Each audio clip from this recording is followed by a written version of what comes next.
In Search of the Unknown was written by Mike Carr and first published in 1978. It was specifically designed as an introduction module and teaches the new Dungeon Master how to populate the dungeon with monsters and treasure, and how to run his first game.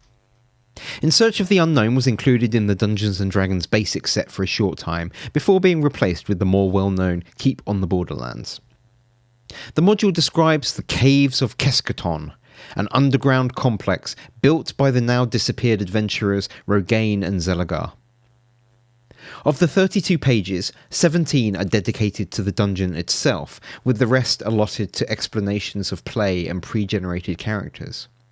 Like many old modules, the pages are densely packed with text, so there should be a lot of content packed into these pages, but more on that later. When I ran this adventure, I made some changes in an attempt to somewhat improve the experience. I used a different map for the upper level, as the one included in the module is simply nonsense. I also used a pre-populated list for the rooms from Dragonsford, rather than filling the dungeon myself, which gave a little more coherence to the dungeon's occupants. We used a modified version of OSE, and my players managed to explore the dungeon in an excruciating 15 3-hour sessions, with 3 character deaths. Their slow pace was partly due to other diversions in-game rather than a specific problem with the adventure's design, though they were returning back to their home base at regular intervals.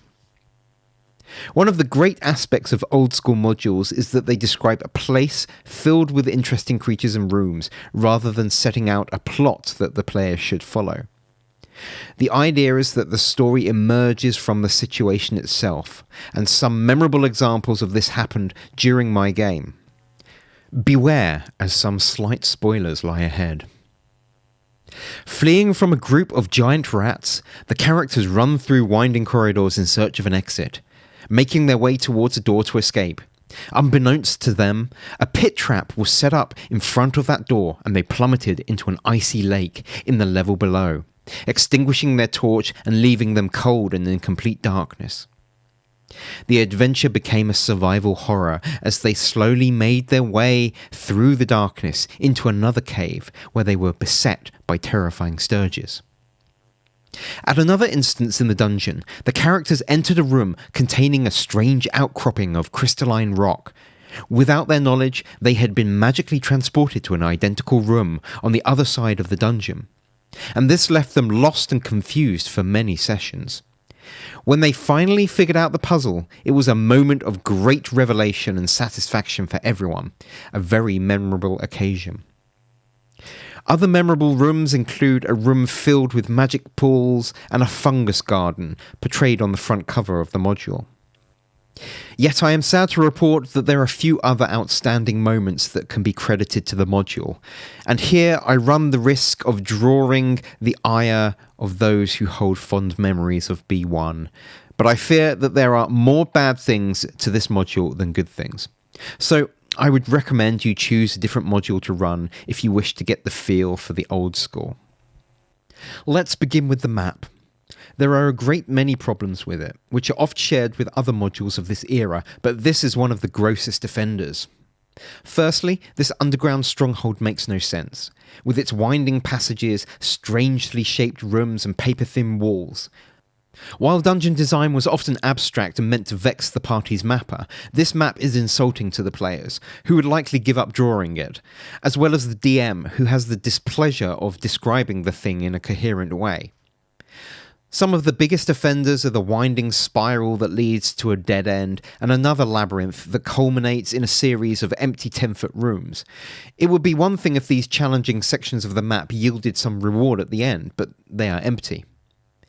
The original intention of such passages was to expend valuable torches and lantern oil, but really only serve the purpose of infuriating the players.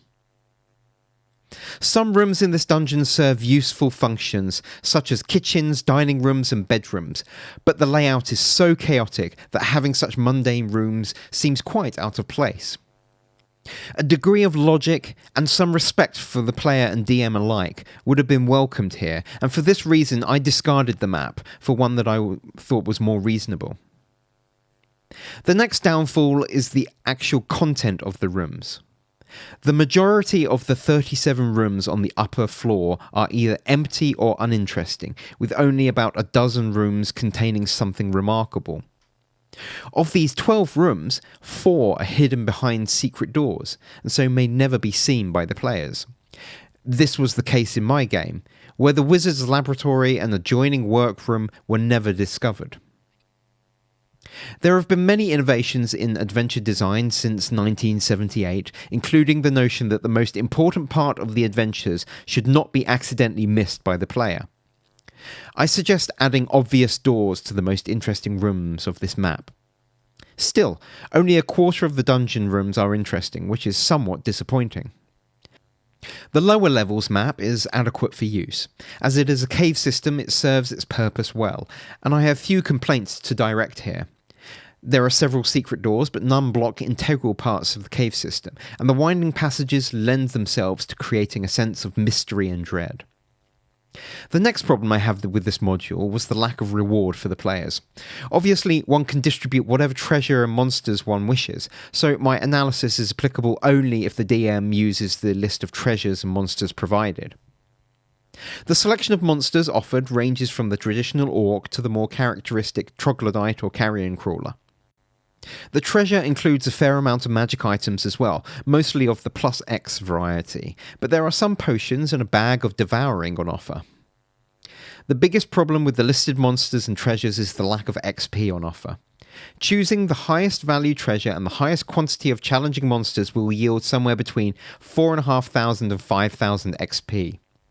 Split between a common party size, this is about 1,000 XP each, not enough for any class to level up. Perhaps with a great many wandering monster encounters, the party's thief might be able to gain level 2, but that comes with increased danger, and of course character death is going to result in even less overall reward. As written, this is not a rewarding dungeon, and your players may be dissatisfied with their time spent here. When preparing old modules, it's a good idea to assess the total value of treasure and monster XP and adjust to your liking so that the characters can attain a reasonable reward for their trouble. Despite my complaints, we did get some enjoyment from this module, but most of the enjoyment came from the situations created by the player's actions rather than the content of the adventure. Though B1 is not completely without merit, I would not recommend this module unless you are interested in capturing the spirit of the time or reliving nostalgia from the past. There are so many other low-level adventures available now, which will be more fun to play, and innovations in adventure design reveal this module to be fairly clumsy. One could modify and update this module to fix a lot of the problems, but I'm not sure that it's worth the effort. Instead, plunder the few good ideas, such as the Mushroom Garden and the Room of Pools, for your own adventure. If you do decide to run this module, I strongly suggest getting a better map for the upper level. The module is available from DriveThruRPG for around £5, and an original can be picked up from eBay for about £20 to £30. Let me know in the comments about your experiences in running In Search of the Unknown, and thanks for listening.